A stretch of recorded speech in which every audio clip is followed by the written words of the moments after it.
Baik, Klaya, Rizalia. Assalamualaikum warahmatullahi wabarakatuh.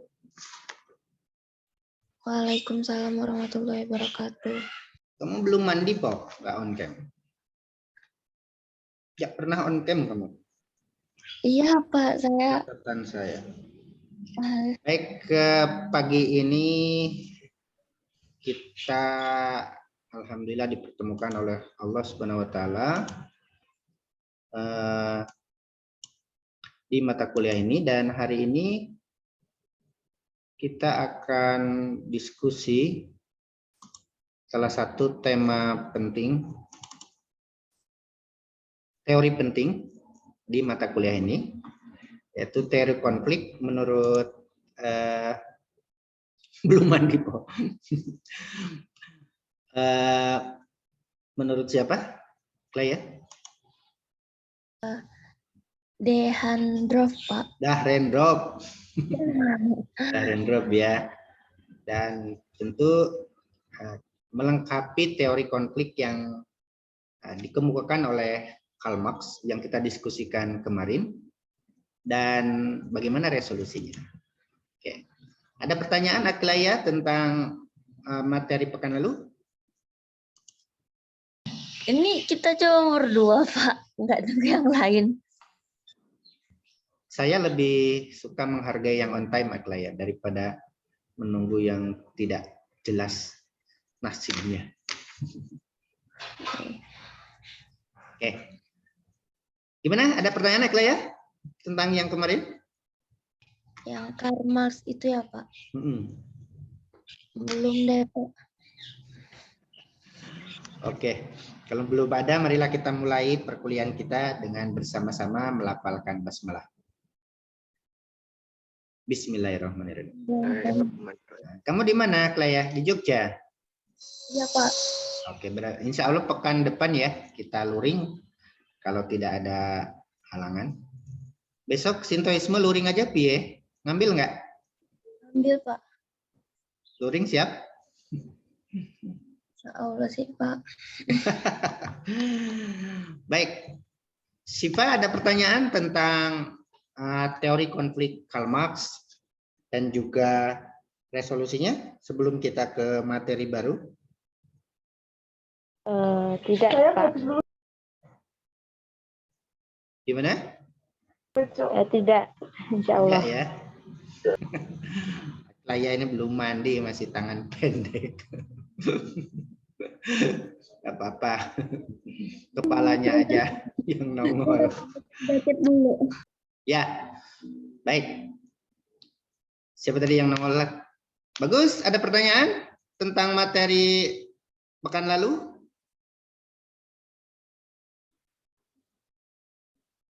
Siva? Nggak ada, Pak. Teori konfliknya Karl Marx, bahwa konflik adalah sebagai pertentangan kelas ya. Kelas konflik atau konflik kelas. Di mana struktur sosialnya seperti itu, struktur sosial yang ekstrim. Kenapa kita perlu membicarakan kembali ini? Karena Dahrendorf mengkritikkan teorinya Karl Marx ini. Mengkritik, menerima, ada yang ditolak, ada yang diterima, ada yang dimodifikasi. Karena struktur masyarakat Karl Marx ketika itu yang melatar belakanginya, struktur sosialnya adalah struktur sosial revolusi industri pertama, di mana pemilik otomatis menguasai, pemilik modal menguasai pemilik tenaga, majikan menguasai buruh, borjuis menguasai proletariat. Itu yang dia lihat. Maka nanti Sipa ya dapat kesimpulan nanti sebelum ditutup nanti kuliah ini, kalau kamu dinikahi bagus, pakai teori Dahrendorf. Jangan pakai teori Karl Marx, karena Karl Marx itu memiliki dan menguasai. Sedangkan Dahrendorf nanti tidak. Tidak. Nah, nanti sebelum akad nikah, perjanjian dulu. Pak Penghulu, sebentar. Saya mau mengajukan dulu permintaan. Abang ini mau pakai teorinya Karl Marx apa Dahrendorf gitu. Kalau Karl Marx nggak mau. Kalau Dahrendorf lanjutkan. Nanti akan kita dapat. Gitu ya. Ya, baik. Ada 4 poin yang saya minta kawan-kawan untuk mencari informasi sebisanya. Yang pertama, apa itu hakikat konflik? Kalau yang Kalmak kan ini kemarin ya, kawan-kawan. Ini ya, ringkasan mind map-nya ya. Ini dia. Mungkin ada pertanyaan dulu, silakan. Supaya dinamis. Mana Kilaya malah hilang lagi. Baru pertama kali nongol. Tak ada? Ya, ada pertanyaan dari mind map ini? Oke. Enggak ada, kita akan ke poin yang pertama bahwa tapi sebelum itu kalau disimpulkan Aklaya, Bagus, Syifa, apa tuh hakikat konflik menurut Dahrendorf ini? Rahel Dahrendorf ya, lengkapnya. Kalau Kalmak kan sebagai pertentangan kelas. Selama ada kelas yang berbeda, maka akan selalu terjadi pertentangan, akan selalu terjadi konflik. Kalau Dahrendorf, apa itu konflik? Hakikatnya bagus, boleh salah, boleh benar. Lebih ke fungsionalismenya, Pak. Fungsionalisme ya. Fungsionalisme apa? Fungsionalisme apa kelas apa per personal atau per kelas sosial itu. Oh, jadi masih ada kelas sosialnya ya? Ya masih, tapi lebih ke fungsinya. Fungsinya. Betul ya? Lebih ke fungsi. Lebih konkret lagi apa? Aklaya, Syifa. Ke fungsi kata Bagus. Sudah mendekati.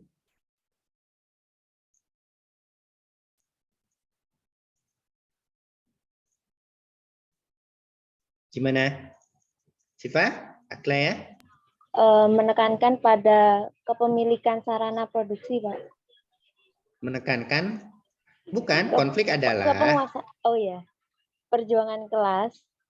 masih perjuangan kelas, kali itu kan Karl Marx. Oh iya. Perjuangan kelas, oke, lanjutkan. Lebih sosialis mungkin, Pak. Sosialis. Oke. Ya, Aklaya, apa? Kamu garak-garuk, we. Gerak-gerak, we. Nggak betah diem. Lu mandi ya, we. Apa menurutmu? Lebih sosialis, Pak. Wah, ini sosialis piye? Itu mah Syifa tadi. Atau Yang lain, yang off cam. Yang belum pernah off cam itu Bileria. Sepanjang kuliah ini. Yang lain? Oke. Ya, oke. Yang pertama kita akan diskusi tentang penyangkalan parsial atas teori Karl Marx. Jadi dia mengkritik teori Karl Marx karena setting historisnya itu di mana Dahrendorf, teman-teman? Nazela. Di mana setting historisnya? Kalau Karl Marx di Eropa, terutama Eropa Timur. Kalau Dahrendorf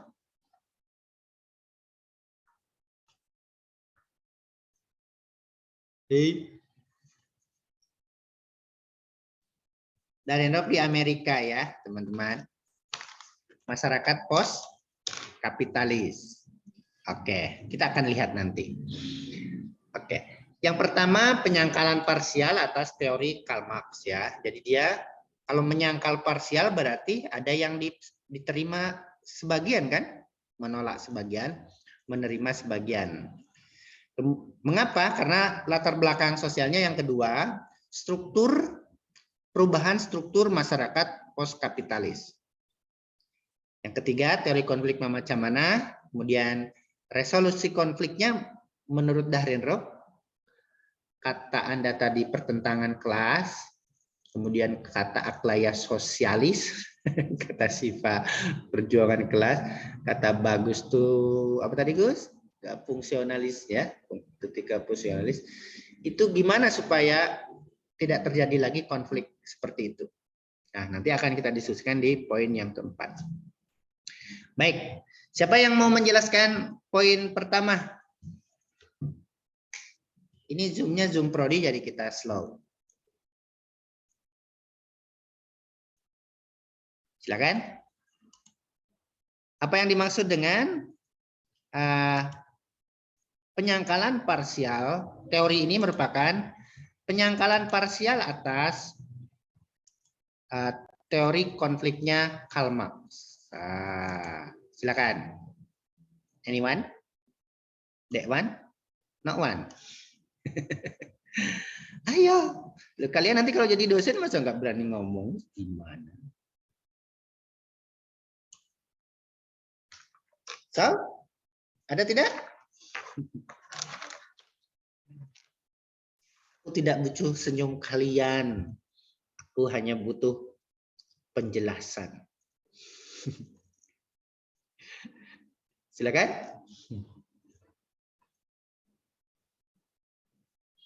Ada? Baik. Teori konfliknya itu apa, teman-teman? Kalau disimpulkan. Atau disimpulkan terakhir atau sekarang?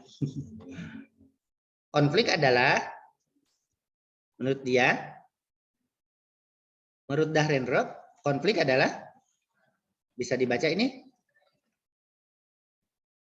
Siapa? Bisa, Pak. Dia. Bagus. Konflik. Sebagai, gimana toh meringkasnya? Oke. Nah, nanti kita jawab. Mungkin Anda perlu penjelasan dulu. Titik-titik dulu ya. Nah, yang pertama, apa yang dimaksud dengan bahwa teori ini merupakan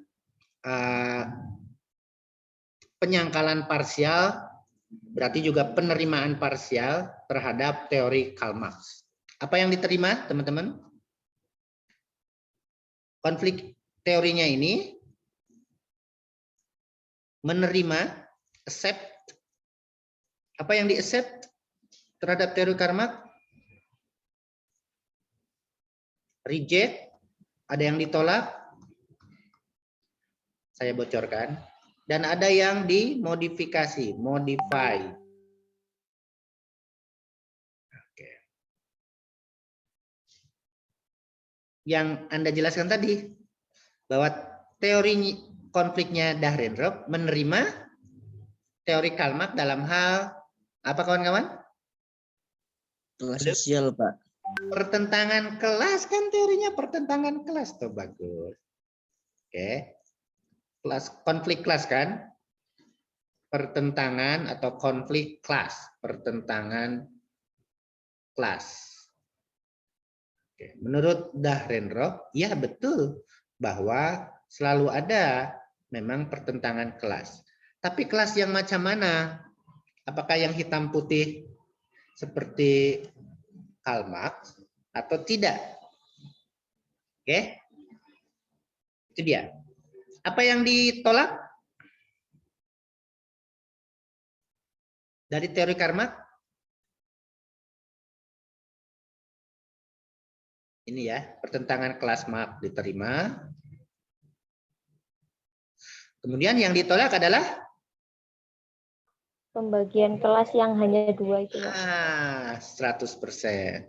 Yang ditolak adalah classless society. Masyarakat tanpa kelas. Dia tolak. Karena di Amerika nggak ada seperti itu. Di masyarakat postkapitalis nggak ada. Masyarakat tanpa kelas itu yang diidam-idamkan itu, semua sama rata, sama rasa dalam sistem sosialisme, itu nggak ada. Kalaupun ada, tetapi ada kelas baru kan, bagus, ya kan, kelas penguasa kan. Mungkin rakyat tidak bisa memiliki dalam sistem sosialisme. Coba Korea Utara sekarang, rakyat kan tidak memiliki apa-apa toh, semua sama, sengsara samanya itu bukan sama makmur kan. Tetapi siapa yang menjadi kelas tertinggi di situ? Keluarga Kim Jong Un kan, sama di bawahnya ada militer. itu yang berkuasa, yang memiliki sumber daya. Nah, oke, jadi murni classless society itu nothing, tidak ada. Dalam konteks Amerika Utara di sana tidak ada. Nah, kemudian apa yang dimodifikasi sosiologi Karl Marx-nya ini? Ini menolak apa yang dimodifikasi? Tadi yang dikatakan Siva. Oke. Yang kedua itu perubahan atau struktur masyarakat. Struktur masyarakat post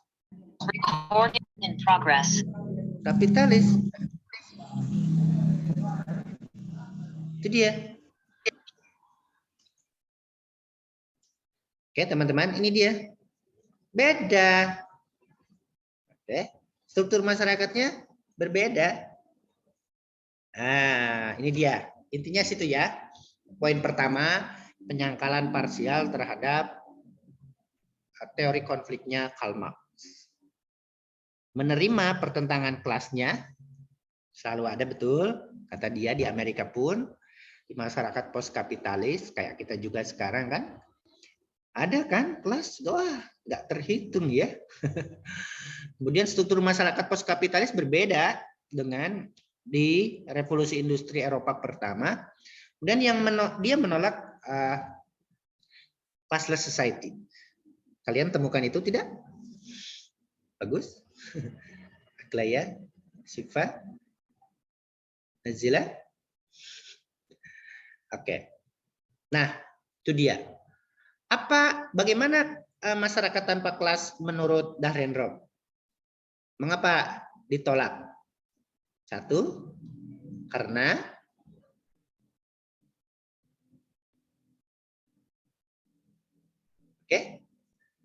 bahwa dalam masyarakat komunisme saja, sosialisme, tadi sudah saya sebutkan, kelas tetap ada. Tetapi bukan kelas antara bourgeois versus proletariat. Yang ada kelas penguasa dengan penguasa, kata kuncinya ya. Ada kelas penguasa antara the ruling class dengan versus ruled class. Antara yang memerintah dengan yang diperintah. Itu sama kan? Ya Namira, selamat datang. On cam. Itu dia. Nah, yang kedua, mengapa ditolak dalam konteks Amerika? Data-data di Amerika dalam teori itu karena no empirik. Tidak ada pengalaman masyarakat tanpa kelas itu. Bentuk empiriknya tidak ada. No empirik. Tidak empiris. Hanya spekulatif. Jadi Karl Marx itu spekulatif. Dan dia kan bukan pejabat. Pemikir murni kan? Pemikir murni. Nah, yang ketiga kenapa ditolak? Karena kata Dahrendorf sangat spekulatif. Nah, itu argumen-argumen Dahrendorf. Spekulatif, tidak empirik, tidak berbasis data kan? Tidak berbasis riset. Apalagi? Tesis-tesis Marx itu pernyataan-pernyataannya tidak benar, tidak berbasis riset secara ilmiah, no ilmiah. Oke, karena itu pembahasan Dahrendorf selalu terhubung dengan teori sosial Karl Marx. Yang kelima katanya ketidaksesuaian antara ini yang ingin saya katakan ke teman-teman perempuan nih. Maksudnya gimana ya? Bahwa memiliki itu tidak sama dengan menguasai. Menurut Dahrendorf. Padahal dalam teorinya Karl Marx, sosiologinya Karl Marx, pemilik modal itu menguasai pemilik tenaga. kaum borjuis menguasai, ditakut-takuti, diteror. Harus ketergantungan. Maka target komunis kan membuat rakyat melarat toh, supaya ketergantungan terhadap the ruling class. The ruled class yang diperintah itu harus melarat, harus dibuat melarat supaya ketergantungan terhadap penguasa, the ruling class. Coba dengar ya kakek-kakek kita, saya masih mendengar yang mengalami tahun 65 itu. 65 itu memang dibuat melarat. Dalam teorinya dengan latar belakang Amerika ini, teorinya Dahrendorf, memiliki tidak sama dengan menguasai. Nah inilah poin saya pesan kepada Nazila, kepada Aklaya, Syifa ya, Namira. Kalau nanti abangnya mau menikahi, jangan pakai teorinya Karl Marx. Karena Karl Marx itu memiliki dan menguasai. Kalau Dahrendorf, tidak kan? Tidak. Memiliki tidak otomatis menguasai. Kalau Chelsea misalnya, sepak bola Chelsea itu kan modelnya model Karl Marx kan teman-teman ya, Abramovich ya, bagus. Memiliki otomatis menguasai. Tapi klub-klub sepak bola yang berbasis saham, juga perusahaan-perusahaan di kita, pemilik saham kan tidak menguasai toh, bagus. Siapa yang berkuasa? The ruling class, direktur, dirut. Ya toh? Dirut, direktur. Direktur olahraga kalau di PSG ya. PSG model Karl Marx ya, pemilik menguasai ya. Apa klub sepak bola yang berbasis saham itu? Barcelona, Real Madrid juga ya berbasis saham kan? Yang menguasai itu bukan pemilik saham tapi presiden klub kan? Tapi si Perez itu sama si Laporta itu bukan pemilik saham. Memiliki otomatis tidak menguasai. Itu yang dia lihat sehingga dari tesis-tesis ini Dahrendorf menolak masyarakat tanpa kelasnya, sosiologi tanpa kelasnya Marx, karena di kelas komunisme aja sosialisme, kelas itu tetap ada. Siapa yang berkuasa? Ruling. Lihat di Korea Utara toh, China sama kan? Sama atau politisi kan yang berkuasa. Bahwa masyarakat tanpa kelas itu tidak empirik. Coba apakah kita pernah melihat masyarakat tanpa kelas? Oh, enggak. Di keluarga kita aja berkelas kan? Secara sosiologis kan? Anda nanti yang sarjana berbeda kelasnya dengan yang belum sarjana kan? Oke, sangat spekulatif kata Dahrendorf. Tidak berbasis teori. Kemudian tesis-tesis Marx tidak ilmiah. Kemudian memiliki tidak sama dengan menguasai. Ini dia. Sampai sini teman-teman tentang penolakan Dahrendorf terhadap teorinya Karl Marx tentang terutama dalam hal class society. Ada pertanyaan? Tidak? Ya, lanjut ke sini ya, ke yang kedua. Gimana toh struktur masyarakat post kapitalis ini, modern ini? Oke, berbeda karena dalam sosiologinya Dahrendorf ini masyarakat post kapitalis atau industri modern ini pada itu industri modern itu mendorong 3 hal kan teman-teman, dapat data ini apa?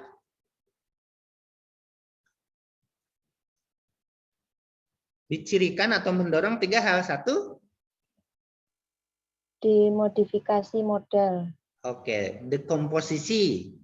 Demodifikasi ya, betul sekali Sipa. Oke. Dekomposisi modal. Gimana maksudnya Sipa?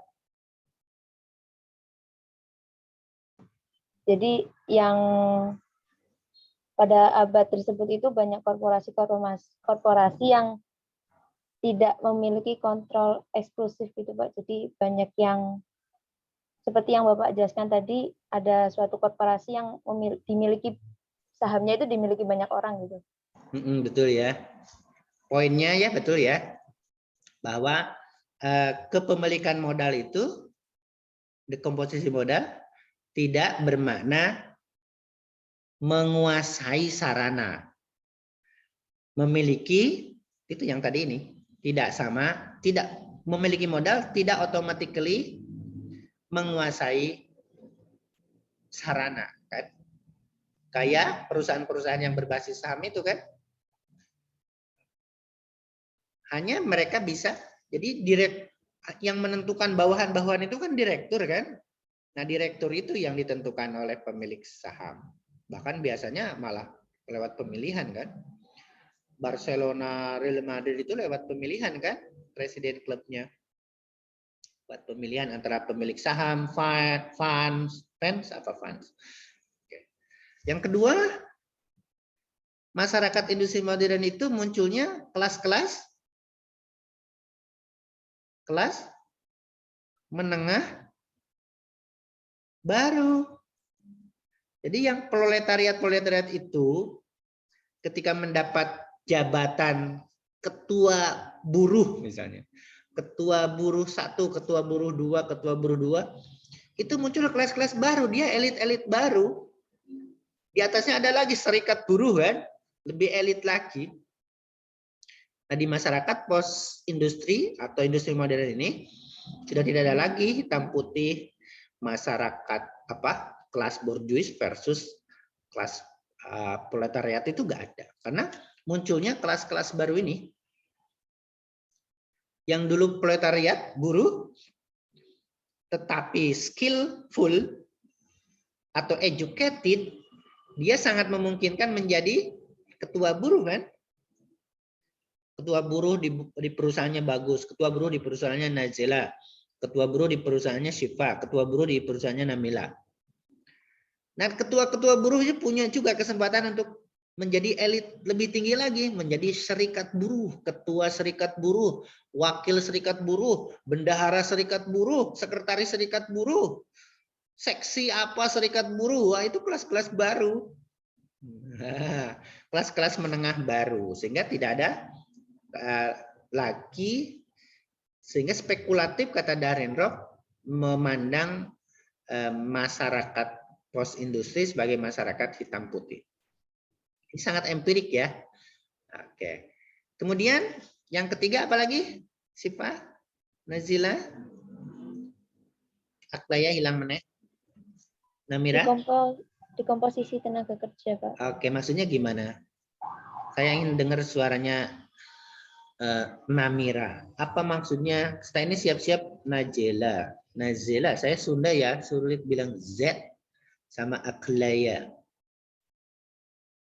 Dekomposisi Nami, malah mau nulis dekomposisi Namira. Tenaga kerja, lebur. Gimana Namira maksudnya? Yang ini?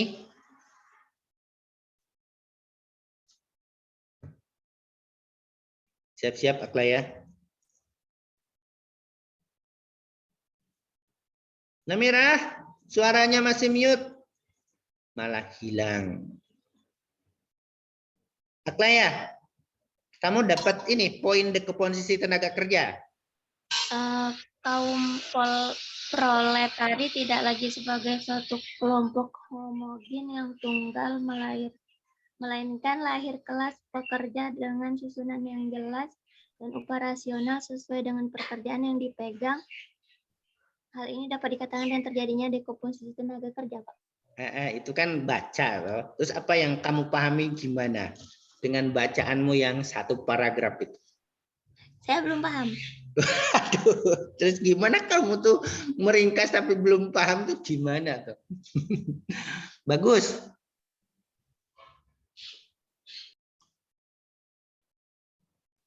Saya nggak ketemu Pak yang itu Pak. Enggak ya? Katanya. Mahsun, kamu ketemu nggak dekomposisi tenaga kerja? Jangan ngabur, Mahsun. Saya nggak ketemu, Pak. Nggak ketemu? Iya, Pak.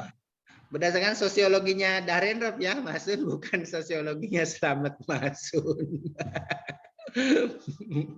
Ya, teman-teman, kalau di teorinya Karl Marx, buruh itu kan tadi ya, Aklaya itu udah betul itu yang kamu baca, tapi kamu nggak paham yang kamu baca itu.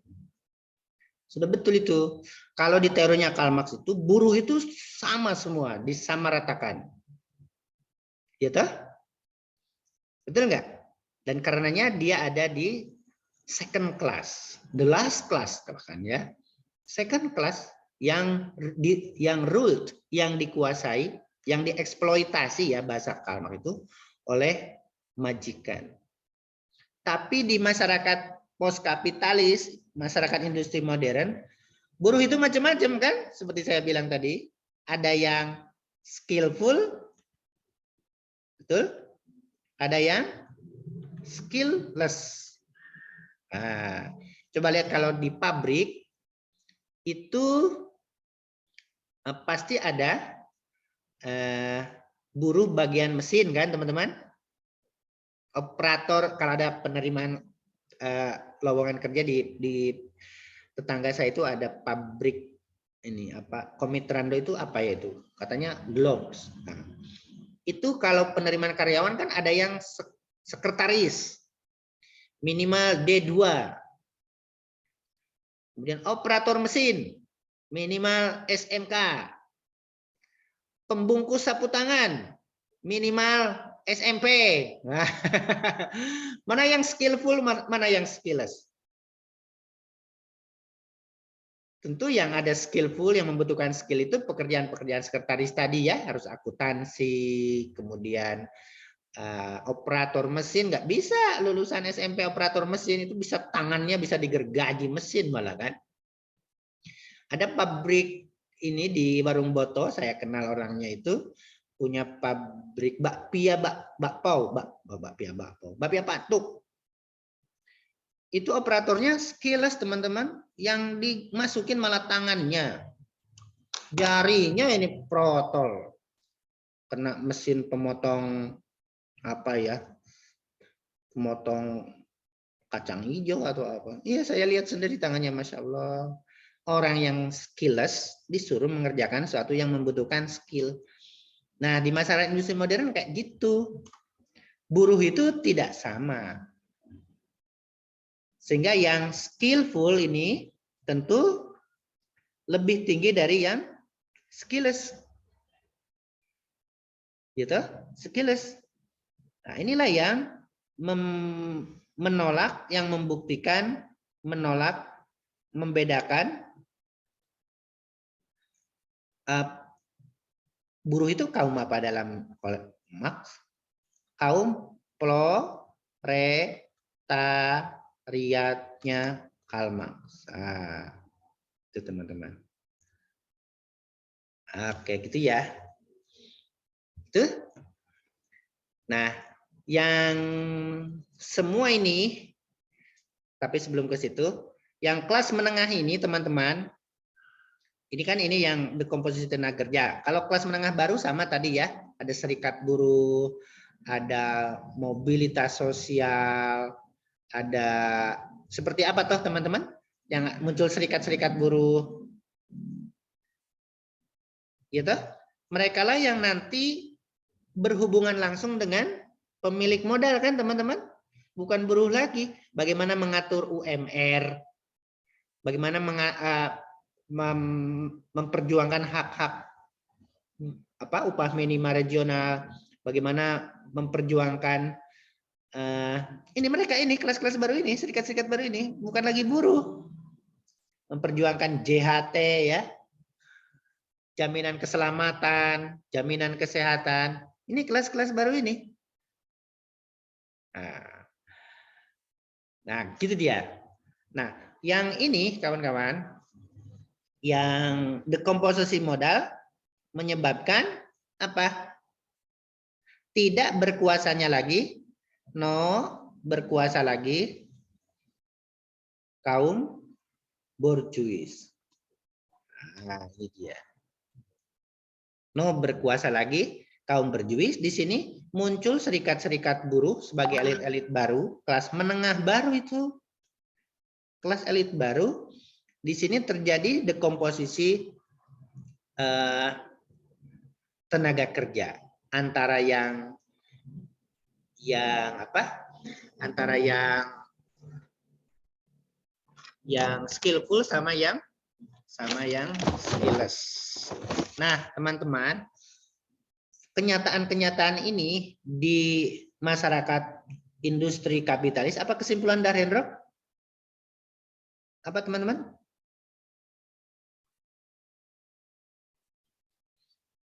Inilah yang Ada fungsi di kelas sosial, Pak. inilah yang fungsi apa? Yang menggagalkan ide atau pemikiran Marx tentang revolusi Marx dan revolusi non-violence ya. Dan apa kawan-kawan? Halo? Jadi gagal karena kenyataan masyarakat industri postkapitalis ini. Revolusi Marx yang menggagalkan ide revolusi Marx sama ide tentang classless society. Gak ada masyarakat tanpa kelas. Di mana yang nggak ada kelas ya? Kaum muslim ini dalam konteks keagamaan ada yang disebut kelompok Gus ya. Di kami ada ajengan, itu kelas elit. Kelas elit. Saya di kampung itu teman-teman tanpa diminta, orang-orang kok manggil Pak ya, kalau nggak Pak Ustadz, Pak Yai. Ada yang Syekh, masa saya dipanggil Syekh itu gimana? Ada satu penduduk baru itu, 2 orang manggil saya Syekh. Kok Syekh memang jenggotan apa jenggotnya cuma berapa belas kok dipanggil Syekh gitu gimana? Nah itu. Oke. Nah, setelah ini saya akan menjelaskan tentang penerimaan Dahrendorf terhadap teori pertentangan kelasnya Karl Marx. Silakan ada pertanyaan dulu. Mas Sun biasanya yang nanya. Sun?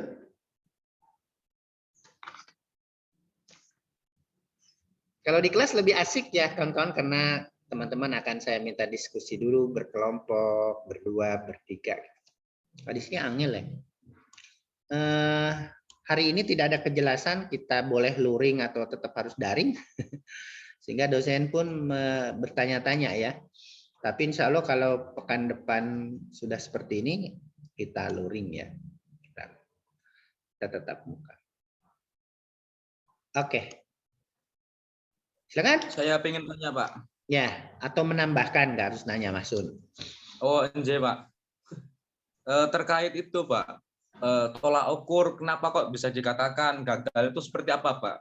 Ketika kita membahas revolusinya Karl Marx itu, karena kan ketika Karl Marx sudah meninggal itu kan kemudian Marxisme itu kemudian menyebar di berbagai negara bahkan sempat menjadi ideologi wajib beberapa negara Pak. Kan sebuah revolusi gitu. Nah seperti itu Pak. Terima kasih. Yang mengatakan gagal siapa Mas Sun? Tadi jenengan juga mengatakan pas menerangkan terkait Dahrendorf mengatakan gagal dalam konteks Amerika karena Amerika adalah masyarakat postkapitalis industri modern yang konteks historisnya berbeda dengan Eropa Timur. Itu loh Mas. Oke, clear? Tapi saya benar-benar masih belum paham ini, Pak. Ya, saya percaya bahwa itu emang utopis. Tapi tolak ukurnya itu seperti apa sih, Pak? Maksudnya, kok ini bisa gagal, ini bisa enggak? Gitu. Ya, tolak ukurnya ini loh. Bahwa masyarakat tanpa kelas itu enggak ada. Karena di komunisme juga ada kelas-kelas baru. Apa yang disebut dengan the ruling class, dengan the ruled class. Oke. Kedua, tidak ada secara empirik masyarakat tanpa kelas. Itu enggak ada. Enggak ada. Sesederhana apapun suatu masyarakat pasti ada kelas. Kelas. Di masyarakat adat pun ada toh. Ada toh. Kepala suku, itu kelas bukan? Kelas. Siapa yang akan menggantikan nanti anaknya? Itu kelas sendiri. Rakyat, kelas sendiri. Rakyat pun rakyat kayak mana? Oke. Dan yang kedua spekulatif menurut Dahrendorf. Spekulatif berarti sama dengan yang kedua kan, tidak empirik. Spekulatif itu ciri berpikir filsafat. Bukan berarti tidak benar loh, karena kebenarannya kebenaran spekulatif. Kalau agama kebenarannya kebenaran teologis. Kalau sosiologi kita, psikologi kebenarannya kebenaran empirik, itu filsafat ilmu. Oke, tesis-tesis Marx tidak ilmiah kata Dahrendorf. Bukan berbasis, ya karena spekulatif pasti tidak ilmiah toh, tidak berbasis riset. Kemudian Marx itu punya teori bahwa memiliki itu automatically menguasai. Tapi itu juga tidak benar dalam konteks Amerika, dalam konteks masyarakat post industri Eropa Barat. Tidak benar. Itu maksud. Coba tunjukkan kalau agak melenceng ke sini. Negara sosialisme mana yang makmur? Mana di Eropa Timur? Kalau di Eropa Timur sudah semua hancur, Pak. Bahkan sekarang Ya, iya. lagi Nggak perang, ada Pak. sosialisme, komunisme yang membawa kemakmuran. Sejujurnya, kalau ingin makmur itu ya kapitalisme. Iya, Pak. Orang punya Tapi kesempatan memiliki sumber daya. Cuma bukan kapitalisme sekuler yang ngawur ini kan, yang kaya semakin kaya, yang miskin semakin miskin. Misalnya siapa Iya, ya, Pak. mungkin Anda sering baca buku-buku tentang sosialisme Islam. Sosialisme yang diterima nilai-nilai sosialismenya, tetapi diperkaya dengan nilai-nilai Islam yang harus zakat, harus peduli. Tapi sekali lagi secara empirik mana itu? Baru pemikiran kan? Mana itu? Arab Saudi? Kayak mana? Siapa yang kaya? Keluarga kerajaan kan? Keluarga kerajaan yang kaya itu. Itu ya. Nah, begitu dia. Sosialisme, komunisme tidak menjanjikan kemakmuran untuk masyarakat karena secara empirik saja kita. Dan revolusi yang ada di Eropa Timur semua revolusi berdarah ya. Padahal Marx sebagai pemikir tidak begitu. Bagi dia revolusi yang dia inginkan untuk mencapai masyarakat tanpa kelas itu non-violence, tanpa kekerasan. Tapi apa mungkin merebut, dan revolusinya itu kan Marx inginkan dilaksanakan oleh kaum buruh toh, proletariat, untuk mengambilnya dari kaum borjuis. Apa mungkin tanpa keributan, tanpa konflik yang lain? Nah, itu dia makanya Dahrendorf termasuk teori yang secara langsung mengkritik teori itu. Kalau Dahrendorf akademisi, Mas maksud. Ya peneliti ya, dosen ya. Oke. Ada pertanyaan lain?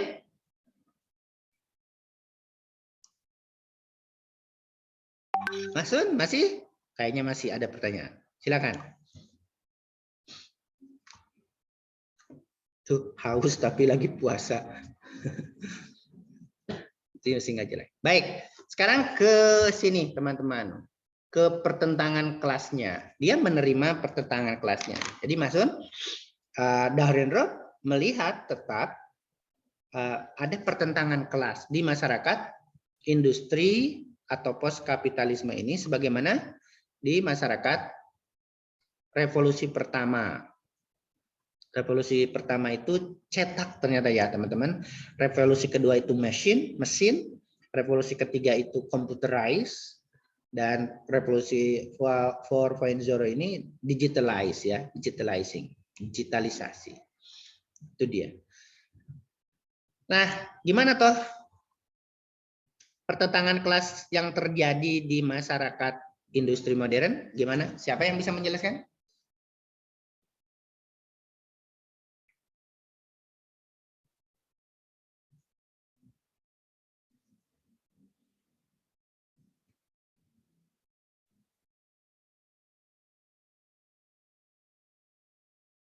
Siapa? Bagus, belum kedengaran suaranya. Halo? Aklia? Kamu lapar? Enggak, Pak. Siva? Gimana maksudnya? antara kelas mana dengan kelas mana. Dan dari situlah teori konfliknya dibangun, toh. Sebenarnya di sini kan intinya. Kelas antara Kelas penguasa dan yang dikuasai. Oke, bagus sekali ya. Pertentangan kelas antara penguasa yang menguasai ya. Penguasa dengan bawahan ya. Istilah dia antara, jadi konfliknya di sini antara the ruling class dengan ruled class, antara yang dikuasai. Jadi sekarang konfliknya di sekitar itu, di sekitar the ruling class dengan the ruled class. Tetapi pertentangan ini bukan didasarkan pada, artinya pertentangan ini is not based on kepemilikan modal, tidak didasarkan atas kepemilikan kapital, tidak. Tetapi karena hubungan yang tegang antara yang berkuasa dengan yang dikuasai. Oke. Orang yang berkuasa, teman-teman, sesoleh apapun dulu, selugu apapun dulu, apa yang dia inginkan? Status quo kan? Ini memperjuangkan status quo. Kalau bisa 3 periode kan? Kalau sudah 3 periode, kalau bisa 4 periode. Sampai Pak Harto itu sampai 32 tahun. Yang sekarang juga ada indikasi pengen nambah. Ya, karena dia punya status quo. Dia punya sesuatu yang harus dilindungi, harus diselamatkan, harus dilanggengkan kan? Anaknya harus dilanggengkan, harus dinaikkan kelasnya, menantunya harus dinaikkan kan? Status quo itu hukum sosial kan? Sedangkan yang bawahan change inginnya. Nah, perubahan. Partai oposisinya teriak-teriak, no kan? It's need change. Itu harus perubahan. Nah, itu dia. Begitulah ya. Empirik ya. Dari Dahrendrop ya. Selalu tegang. Nah, konflik ini kan selalu begitu. Apa teman-teman? Masalah apa toh? Apa yang mempertemukan antara status quo dengan ruled class, dengan change ini? Mengapa? Sebabnya apa? Mengapa mereka selalu tegang ini? Karena faktor apa? Konflik apa? Ini loh. Satu ingin change, satu ingin status quo. Satu ingin perubahan, satu ingin status quo kan? Ada konflik interest kan? Konflik kepentingan. Oke. Itu dia. Gimana supaya ketemu ini teman-teman menurut Dahrendrop? Wah, mati ya. Screenshot his son. Kemana hilang? Kawan-kawan, I'm sorry hilang. Oke. Siapa yang bisa jawab?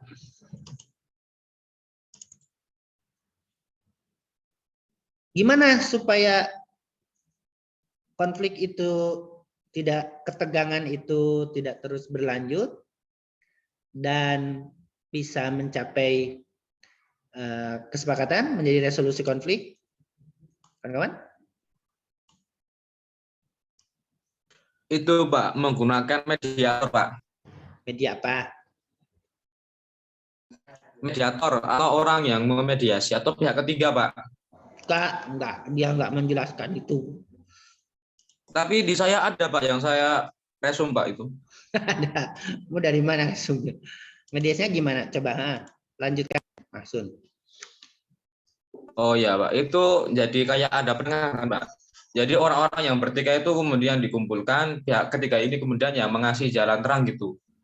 Supaya antara dua pihak itu benar-benar sama-sama rela dengan apa yang sudah diputuskannya itu loh.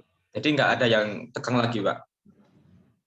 Ini betul ya. Oke, terima kasih atas ininya. Ini kan konflik kelas toh tadi. Konflik kelas antara penguasa ya sih Pak, the rule class dengan bawahan. Hubungannya ini tegang karena masing-masing karena persoalan ini, konflik kepentingan ini. Oke, karena konflik kepentingan ini, yang satu ingin langgeng, yang satu ingin perubahan. Psikologi berkuasa itu gitu teman-teman. Kalau tidak pandai ya. Psikologi berkuasa itu pengen selamanya kan? Ingin selamanya. Oke. Nah, kepentingan itu di Dahrendorf menjelaskan bahwa dalam masyarakat industri ada dua jenis kepentingan. Kepentingan apa? Kepentingan manifest. Apa kepentingan manifest itu? Apa teman-teman? Bahaya manifest, bahaya laten. Kepentingan manifest itu sama kan? Kalau penguasa inginnya gimana teman-teman? Persoalan gaji. Inginnya nggak naik gaji kan? Betul? Kalau buruh ingin naik gaji terus. Ingin THR terus kan? Gaji, tunjangan, dan lain-lain itu contoh-contoh kepentingan manifest. Kalau kepentingan laten,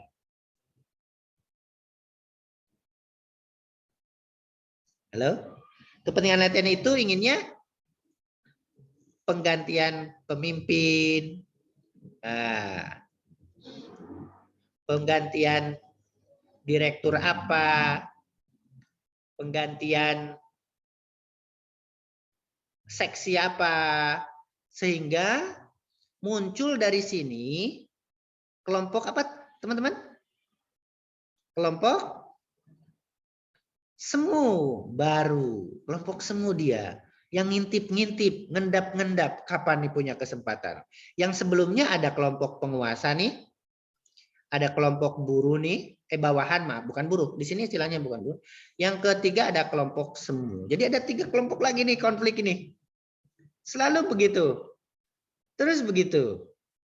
Maka resolusinya untuk masalah kepentingan ini, untuk buruh ini, munculnya manifest baru, kemudian konflik kepentingan itu, maka kata Dahrendorf dalam masyarakat industri di resolusinya adalah institusionalisasi.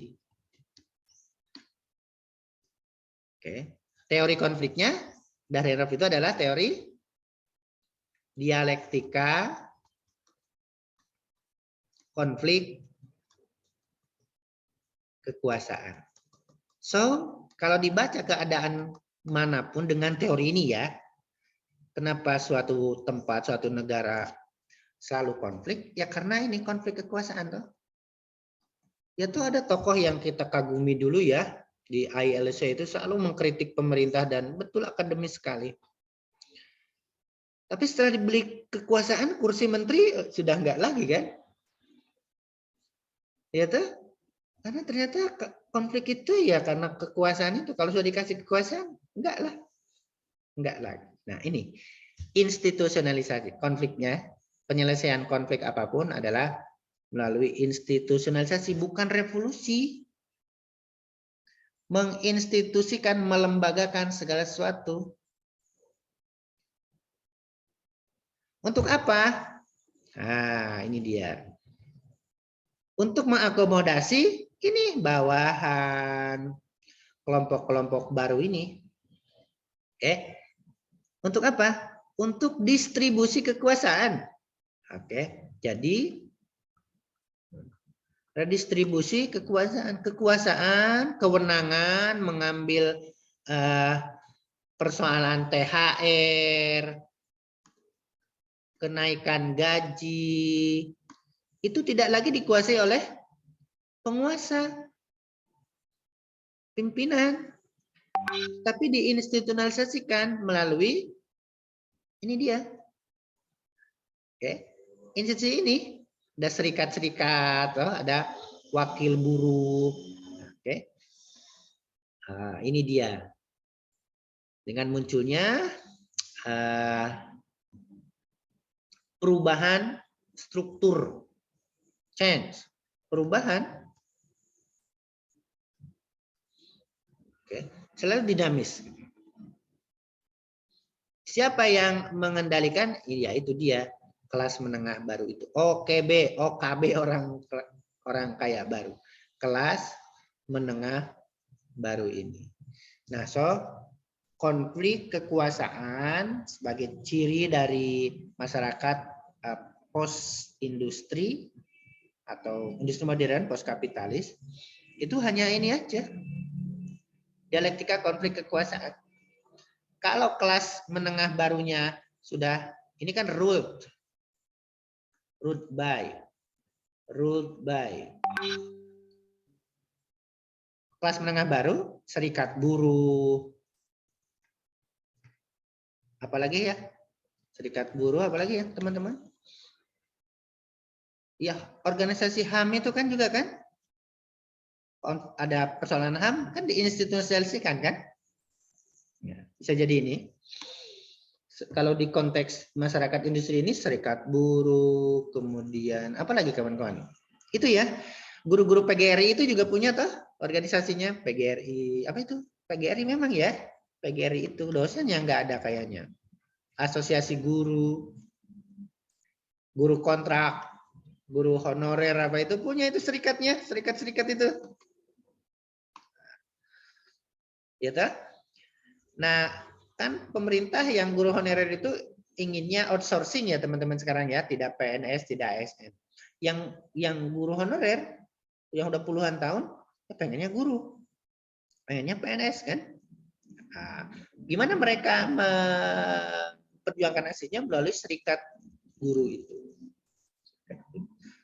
Setiap ganti presiden dijanjikan kan akan diangkat PNS gitu. Sudah tua pensiun nggak terangkat. Nah itu teman-teman singkat ya sebetulnya kalau kita baca bukunya lebih banyak mungkin lebih banyak informasinya. Tapi secara singkat demikian teori konfliknya Dahrenroth sebagai penolakan terhadap classless society-nya. Kemudian dia melihat modifikasi masyarakat baru di post industri modern itu yang kedua. Yang ketiga dia menerima pertentangan kelas antara kelas yang berkuasa dengan kelas bawahan, antara the ruling class dengan the ruled class yang hubungannya selalu tegang karena punya konflik kepentingan yang berbeda. Yang penguasa menginginkan status quo, yang dikuasai menginginkan change, perubahan, dan resolusinya dari perbedaan kepentingan atau konflik kepentingan itu adalah melalui institusionalisasi, melembagakan. Disitulah segala permasalahan konflik dibicarakan untuk memperoleh distribusi kekuasaan tidak hanya oleh the ruling class, sehingga terdapat perubahan struktur di situ yang dijalankan oleh kelompok ini. Sudah 1 jam saya berbicara dan berdiskusi dengan teman-teman semuanya. Silakan kalau ada pertanyaan. Bagus. Any question? Please. Siapa? Berarti intinya itu tentang kekuasaan gitu ya Pak ya? Teorinya namanya teori dialektika konflik kekuasaan. Kesimpulannya, jika ada orang yang sangat vokal mengkritik kalau kamu nanti presiden, si Pak, atau gubernur, atau apa, kasihlah orang itu kekuasaan. Maka itu menjadi solusi. Beberapa tokoh separatis dulu ya zaman Pak Harto kan menjadi gubernur, ada ya. Nah, Mirah tahu itu. Menjadi bupati, menjadi wali kota kan. Gimana pemerintah nggak boleh dibunuh, nggak boleh ditangkap. Malah gerakan separatismenya tambah luas toh. Jadi kalau ada tokoh-tokoh seperti itu, kasihlah, kalau kamu presiden nanti, kasihlah kekuasaan. Pasti korupsi. Betul kan? Tokoh-tokoh separatis itu kasih kekuasaan jadi gubernur, jadi ini, korupsi tangkap, sudah selesai. Itu saya perhatikan tuh. Karena kekuasaan kok itu. Kalau kata Karl Marx karena materi kan. Perjuangan mereka itu, perjuangan kita itu jangan-jangan juga ini, Siva, Agus. Jangan-jangan kita juga memang kuliah, saya jadi dosen ya karena perjuangan materi kan. Pemenuhan kebutuhan dasar. Kalau kata Karl Marx gitu, wah nggak ada itu mencari ilmu, nggak ada. Itu untuk mencari posisi aja nanti dengan selembar, 2 lembar ijazah. Ya, kekuasaan itu. Dengan institusionalisasi kayak kita sekarang kan ada persoalan apa? Melalui institusionalisasi kan? Kepolisian, persoalan hukum, ke pengadilan, kriminalitas, ke kepolisian. Persoalan hak asasi manusia, ke HAM, persoalan keagamaan, ke MUI, Kementerian Agama. Ini dia ciri masyarakat. Bukan bawa pasukan mengobrak-ngabrik, membakar, bukan. Tapi melalui institusionalisasi. Itu resolusi konflik menurut Dahrendorf. Yang kalau dia sih dengan kelas menengah baru itu. Kelas menengah baru. Gitu kawan-kawan. Cukup ya? Cukup, Pak. Ya, terima kasih Mas Sun atas pertanyaannya. Bagus yang selalu on cam. Syifa, Aklaya yang on cam agak lama. Kemudian siapa tadi? Namirah dan lain-lain. Terima kasih. Marilah kita tutup perkuliahan ini dengan bersama-sama melafalkan hamdalah. Alhamdulillahirabbil alamin. Assalamualaikum warahmatullahi wabarakatuh. Waalaikumsalam. Terima kasih, Pak. Izin ya, kelas 1-nya lagi ya. Ya, Amin. Pak. Terima kasih semuanya.